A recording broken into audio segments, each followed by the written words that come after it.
bien, en fait, nous nous promenons le long de la côte, à côté de la mer. Et à l'aller, on a remarqué qu'il y avait quelqu'un, un pêcheur, qui s'était mis à un emplacement vraiment risqué, car la mer était assez agitée ce jour-là, il y avait vraiment de fortes vagues. Et c'est au retour où on l'a cherché et on a remarqué qu'il n'y était pas. Donc immédiatement, moi je l'ai vu dans l'eau, clairement en difficulté. J'ai tout de suite demandé à ma mère et j'y suis allée. J'ai eu la chance, j'étais bien formée, donc je savais que faire. J'ai plongé dans l'eau, je me suis approchée du pêcheur et je lui ai bien dit de ne pas s'accrocher à moi, sinon on allait tous les deux y rester. Je me suis approchée par derrière et je l'ai attrapé et je l'ai ramené au bord. En fait, il s'était fait prendre par une vague et il avait son filet de pêche, il était embobiné dans son filet de pêche, donc il était incapable de faire des mouvements ou de nager. En fait, je crois qu'à ce moment-là, je n'avais pas réalisé. Pour moi, c'était une évidence que je devais aller l'aider. J'ai quand même demandé à ma mère qui elle a pris conscience et qui a regardé si la mer était agitée. À ce moment-là, il n'y avait pas de vague. Donc non, je n'ai pas pris conscience du danger et j'ai juste plongé sans penser à conséquences. Le rescapé, on n'y a pas beaucoup parlé, mais il y avait un problème de langue. Lui parlait sto-créole et moi non. Mais il m'a fortement remercié. Il m'a répété que Dieu vous bénisse plusieurs fois. Et une fois qu'on était bien assuré qu'il allait bien, on est parti. Moi, ça m'a pris un moment de réaliser qu'est-ce qui s'était vraiment passé et qu'il y avait la possibilité que le pêcheur lui-même ne pouvait pas en sentir. Et c'était vraiment une drôle de réalisation, le fait que la vie peut être si soudaine et si brute. Mais je suis vraiment heureuse qu'on y était et qu'on ait pu l'aider. En plein milieu de l'océan, une fois j'y étais allée pour nager avec des dauphins et là j'ai eu vraiment peur quand on ne voit pas le fond et que l'eau est transparente. Oui, complètement, je ne prends que le temps de réfléchir après et je vais directement aider quelqu'un en difficulté.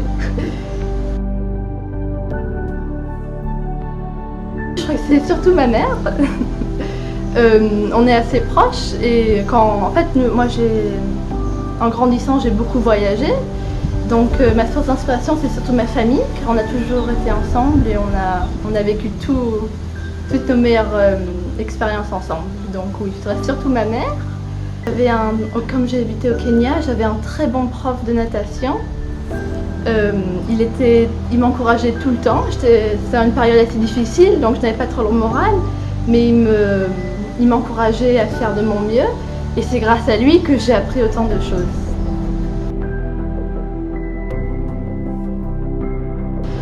J'ai fait 6 semaines et j'ai eu un diplôme, mais je n'avais que 14 ans, donc ce diplôme n'est pas reconnu mondialement. C'était en piscine, donc on a commencé par apprendre les nages qu'il faut faire.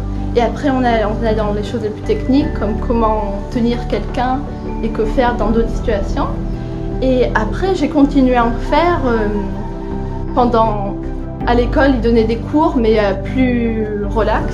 Donc j'ai fait ça pendant encore 1 an.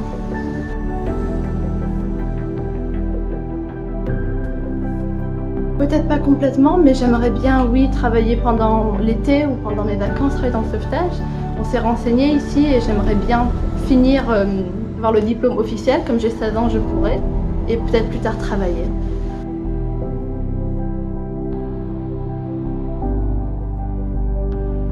Moi, ça m'a pris un moment de réaliser que j'avais fait quelque chose de vraiment pas commun. Parce que pour moi, quand c'est passé la première fois dans un article de journal, j'étais vraiment surprise parce que je ne croyais pas que c'est quelque chose qui serait presque intéressant. Et quand c'est allé au point où le vice-président m'a donné une médaille, c'était vraiment encourageant. Et surtout, c'est dans une période où il y a plein d'événements assez négatifs, donc de célébrer une victoire et non, comme vous disiez, les plusieurs cas de noyade, c'était vraiment quelque chose de très bien. Moi, je trouve que c'est vraiment bien, c'est l'idée d'avoir une communauté et de s'entraider entre eux. Ici, dans le quartier, il y a beaucoup le voisinage est très très proche et j'aimerais bien encourager les gens à s'entraider, même s'ils ne connaissent pas la personne, donc aider un étranger, peu importe. Comme Maurice est un pays assez désertifié, quelque chose que je trouve très agréable, de s'entraider sans penser à des choses comme la religion ou l'ethnicité, la sexualité ou le genre. Je trouve que ce serait une très bonne chose de faire ça plus souvent.